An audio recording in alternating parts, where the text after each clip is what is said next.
আসসালামু আলাইকুম ভিউয়ার্স, আপনারা দেখছেন তেঘরিয়া কদমতলী বাজারের ঐতিহ্যবাহী ছাগলের হাট।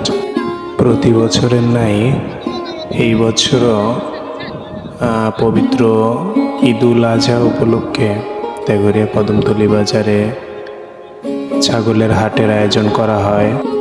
এটাই ছিল পবিত্র ঈদুল আজহার শেষ হাট।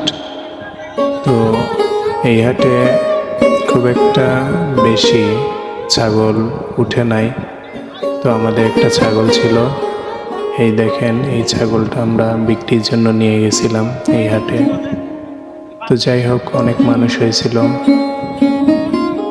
আপনারা দেখতেই পাচ্ছেন। এটা গ্রামের একটা ঐতিহ্যবাহী একটা হাট। পরিশেষে সবাইকে ঈদুল আজহার শুভেচ্ছা, ঈদ মোবারক।